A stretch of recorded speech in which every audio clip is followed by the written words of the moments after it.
दुनिया में कुल तकरीबन 200 ममालिक हैं, लेकिन उनमें से सिर्फ 8 ममालिक ऐसे हैं जिन्होंने एटम बम बनाया है। पाकिस्तान भी उन्हीं 8 ममालिक में से है। सबसे पहले 16 जुलाई 1945 अमेरिका ने एटमी धमाका किया, फिर रूस ने 29 अगस्त 1949 में किया, इसके बाद बरतानिया ने 3 अक्टूबर 1952 में किया, फिर फ्रांस ने 13 फरवरी 1960 में किया, इसके बाद चीन ने 16 अक्टूबर 1964 में किया, फिर इंडिया ने 18 मई 1998 में किया, उसके बाद पाकिस्तान ने 28 मई 1998 में किया, और आखिर में शुमाली कोरिया ने 9 अक्टूबर 2006 में एटमी धमाका किया। इन तकरीबन 200 ममालिक में ये 8 ममालिक के पास सबसे खतरनाक हथियार मौजूद है। अगर इन तमाम ममालिक के एटम बम एक साथ ब्लास्ट हुए तो करोड़ों लोग सेकंड्स में और मिनटों में मर जाएंगे। शुक्र है कि हमने एटम बम बनाया है, क्योंकि एटम बम बनाना आजकल मुश्किल ही नहीं बल्कि नामुमकिन है। अमेरिका ही की वजह से कोई मुल्क एटम बम बनाने की जरूरत नहीं करता।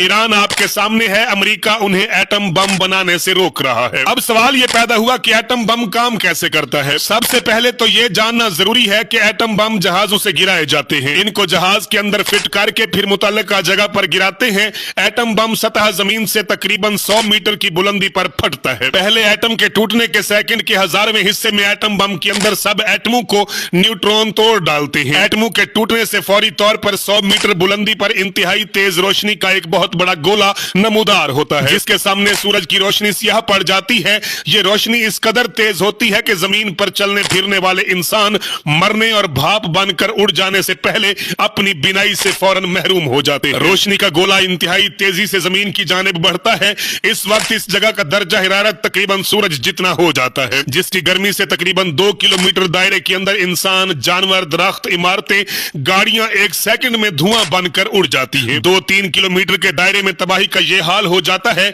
जैसे किसी ने बहुत बड़े झाड़ू से जमीन मुकम्मल तौर पर साफ और हमवार कर दी हो। एटम बम फटने के साथ ही एक हौलनाक धमाका होता है, जबकि दूसरा धमाका गोला जमीन से टकराने के बाद होता है, जिसकी शिद्दत पहले धमाके से 200 गुना ज्यादा होती है। पहला धमाका जो फिजा में होता है वो हवा में एक जबरदस्त इर्तियाश की लहर पैदा करता है।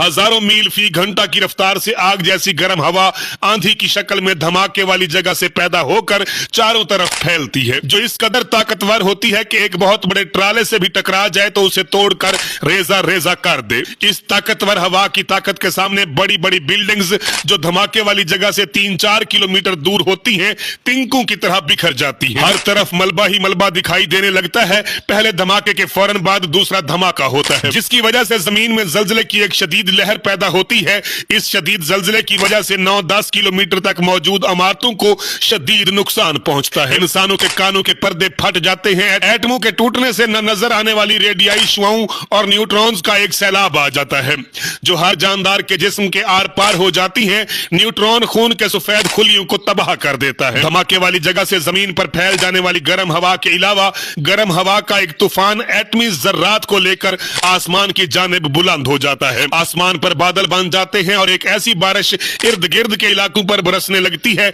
जिसमें खतरनाक ताबकार जर्रात होते हैं। बारिश के वो कतरे जहां पर भी गिरते हैं उसके जिस्म को गला कर रख देते हैं। एटमी धमाके से खारिज होने वाली ताबकार शुआएं जिस इंसान के जिस्म से गुजरती हैं, वो इंसान बच्चे पैदा करने की सलाहियत से महरूम हो जाता है। अगर इनके यहाँ औलाद पैदा भी होती है तो जिस्मानी तौर पर माजूर होती है। जहां धमाका हुआ होता है वहां अरसे दराज तक इंसानी आबादी का रहना नामुमकिन हो जाता है। एटम बम की तबाहकारी एक दायरे की शक्ल में होती है। जितना ज्यादा ताकतवर बम होगा, तबाही का दायरा भी उतना ही वसी होता चला जाएगा। अगर खुदा न खास्ता आलमी जंग शुरू हुई तो कुछ भी नहीं बचेगा, क्योंकि हर एक मुल्क के साथ 100 से ऊपर एटम बम मौजूद है। सिर्फ अमेरिका और रूस के पास 3-3 हजार से ज्यादा एटम बम मौजूद है, जबकि पाकिस्तान के पास 170 के करीब एटम बम मौजूद है। मुअज़्ज़िज़ नाज़रीन किराम, हालात इंतहाई कशीदगी की तरफ जा रहे हैं। अल्लाह ताला की जात वतन अजीज पाकिस्तान को अमन का गहवारा बनाए।